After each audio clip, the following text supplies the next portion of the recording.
कंस को भी लगता था कि उसको कोई हरा नहीं सकता है, लेकिन जब जब कंस पैदा होता है तब तब कन्हैया का भी जन्म होता है।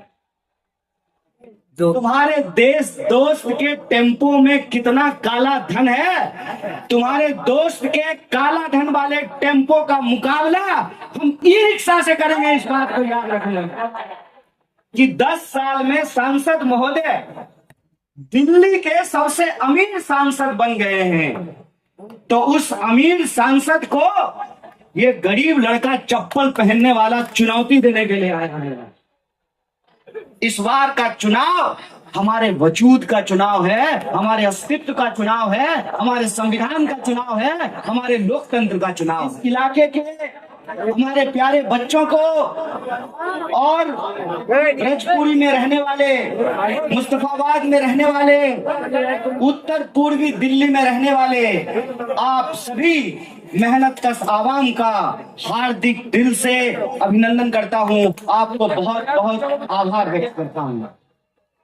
साथियों, वैसे तो ये चुनाव का वक्त है और चुनाव के वक्त में अक्सर चुनावी और सियासी बातें की जाती हैं, लेकिन आज मैं आपके बीच रजपुरी में खड़ा होकर के जब बात कर रहा हूं, मैं आपसे कोई सियासी बात करने के लिए नहीं आया हूं, मैं आपसे और ऊपर कोई जज्बाती बात करने के लिए नहीं आया हूं, मैं आपसे कोई चुनावी बात करने के लिए नहीं आया हूं। मैं आपके बीच हमारी पार्टी भारतीय राष्ट्रीय कांग्रेस और इंडिया अलायंस का जो संकल्प है, जो संघर्ष है और इस देश के लिए जो हम सपना देख रहे हैं, वो सपने मैं आपके बीच में रखने के लिए आया हूं। मैं आपको यह बताना चाहता हूं कि इस बार का चुनाव किसी एक व्यक्ति को सांसद बनाने का चुनाव नहीं है। इस बार का चुनाव किसी एक व्यक्ति को प्रधानमंत्री बनाने का चुनाव नहीं है। इस बार का चुनाव किसी पार्टी को जिताने और किसी गठबंधन को जिताने का चुनाव नहीं है। इस बार का चुनाव हमारे वजूद का चुनाव है, हमारे अस्तित्व का चुनाव है, हमारे संविधान का चुनाव है, हमारे लोकतंत्र का चुनाव है। यह बात मैं आपको क्यों कह रहा हूं? यह बात मैं आपको डराने के लिए नहीं कह रहा हूं। यह बात आप सब पिछले कई सालों में महसूस किए हैं। इस बात को मैं बस दोहरा रहा हूं आपके सामने। आपने ये महसूस किया है कि पिछले 10 साल में देश को क्या से क्या कर दिया गया है। एक मशहूर शेर है, कहां तो तय था चिरागा हर एक घर के लिए, कहां चिराग मयस्सर नहीं शहर के लिए। और अभी अली मेहंदी साहब चिराग की बात कर रहे थे। दिल्ली में एक जगह है चिराग दिल्ली, और एक और कहावत है चिराग तले अंधेरा। और ये चिराग तले अंधेरा कहने का ये मतलब है कि उत्तर पूर्वी दिल्ली भी दिल्ली में ही है, लेकिन जो उत्तर पूर्वी दिल्ली में रहने वाले लोग हैं, ये रोज महसूस करते हैं कि जब आप यमुना पार कर रहे होते हैं तब आपको 2 दुनिया नजर आता होगा। एक वो दुनिया जो यमुना के उस तरफ है, जिधर बड़े बड़े कोठियों में रहने वाले लोग हैं, मंत्री जी रहते हैं, प्रधानमंत्री जी रहते हैं, और आपके सांसद मनोज तिवारी जी भी रहते हैं। और एक ये इलाका है जहां आप रहते हैं, जहां हम रहा करते थे। 2009 में मैं बिहार से चल करके दिल्ली आया था यूपीएससी की तैयारी करने के लिए। कलेक्टर का सपना बन लिए आया था मैं, क्योंकि हमारे घर वालों को लगता था कि हमारा बच्चा पढ़ लिख करके कलेक्टर बनेगा तो हमारी तकदीर बदल जाएगी, हमारी किस्मत बदल जाएगी। लेकिन मुझे लगता है कि किसकी किस्मत में क्या लिखा है, यह सब संयोग का खेल है। 2009 में जब हम इस इलाके में रहते थे तो हम बखूबी जानते हैं कि इस एरिया में रहने वाले लोगों की समस्याएं क्या हैं। मुझे मालूम है कि रोज बरोज इस एरिया में रहने वाले लोग किन समस्याओं का सामना करते हैं। ये जो बच्चियां ऊपर खड़ी हैं, इनको मालूम है जब ये बस में चढ़ने के लिए जाती हैं तो इनकी सबसे बड़ी चिंता ये होती है खुद को बचाएं, अपने बैग को बचाएं कि अपने मोबाइल को बचाएं। चोर उतना ही सातिर है जितनी सरकार सातिर होती है।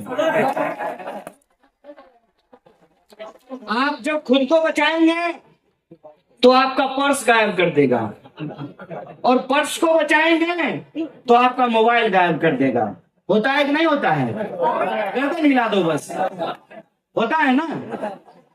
और आप किसी भी रोड पे चले जाइए, आप पुस्ता रोड पे चले जाइए, आप मौजपुर बाबरपुर का जो सामने वाला रोड है मेट्रो के नीचे, उसमें चले जाइए, आप 100 फीटा रोड पे चले जाइए, आप 60 फीटा रोड पे चले जाइए, आप गोकुलपुरी चले जाइए, नंद नगरी चले जाइए, हर्ष विहार चले जाइए, आप करावल नगर चले जाइए, आप कहीं चले जाइए, कोई ऐसी सड़क नहीं है जहां जाम नहीं लगा हुआ, जहां ट्रैफिक नहीं लगा हुआ है। स्कूल की छुट्टी होती है 2 बजे और बच्चे घर पहुंचते हैं शाम को 6 बजे। और जब शाम होने लगती है, सूरज ढलने लगता है, ज्यों ज्यों सूरज ढलता है त्यों त्यों माँ बाप की चिंता बढ़ने लगती है और वो बार बार फोन करते हैं।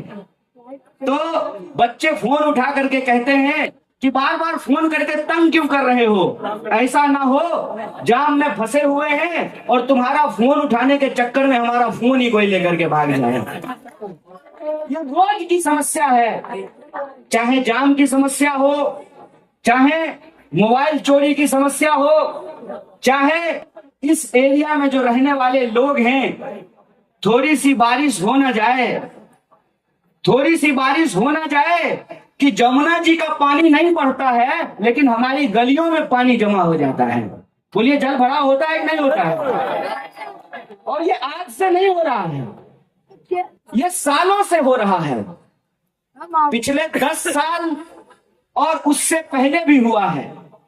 तब और अब में फर्क क्या है? तब और अब में फर्क ये है, यहां बैठे हुए हैं पूर्व एमएलए साहब, तब और अब में ये फर्क है कि तब आपका जो सांसद होता था आप उसकी गाड़ी रोक लेते थे और आप उसकी गाड़ी रोक करके कहते थे कि सांसद साहब याद रखिएगा, हम ही आपको वोट दे करके सांसद बनाए हैं। अगर हमारा पुल नहीं बनवाएंगे, अगर हमारी गली नहीं बनवाएंगे, अगर हमारा नाला नहीं बनवाएंगे तो अगली बार हम आपको वोट नहीं देंगे। पिछले 10 सालों में ये फर्क आया है कि सांसद को लगता है कि उसको तो वोट उसके नाम पे मिल ही नहीं रहा है, इसीलिए काम करने की कोई जरूरत ही नहीं है। ये जो फर्क आया है कि लोकतंत्र में सबसे ज्यादा ताकत जनता के हाथ में होती थी। नया निजाम आया है, नया कायदा लेकर आया है, और यह जो नया निजाम है उसको नया कायदा ये मालूम हो गया है कि समाज को आपस में लड़ा दो, झगड़े लड़ा दो, इस गली को उस गली से लड़ा दो, इस विधानसभा के लोगों को उस विधानसभा के लोगों से लड़ा दो।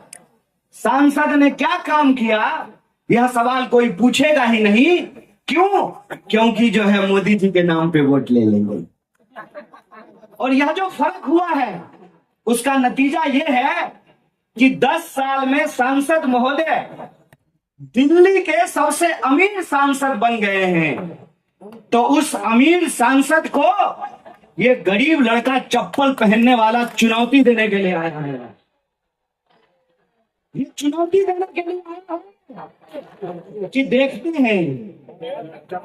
हैं तुम्हारे देश दोस्त के टेम्पो में कितना काला धन है। तुम्हारे दोस्त के काला धन वाले टेम्पो का मुकाबला हम ई रिक्शा से करेंगे, इस बात को याद रखना। और रही बात हमारे एजेंडे की, जिस सपने की बात हमने आपसे की है, हमारा सपना यह है कि दिल्ली में रहने वाले लोग चाहे यमुना के उस तरफ रहते हो चाहे यमुना के इस तरफ रहते हो, वो भारत के नागरिक हैं। और वो अगर भारत के नागरिक हैं तो इस देश के संविधान ने, इस देश के लोकतंत्र ने उनको एक अधिकार दिया है।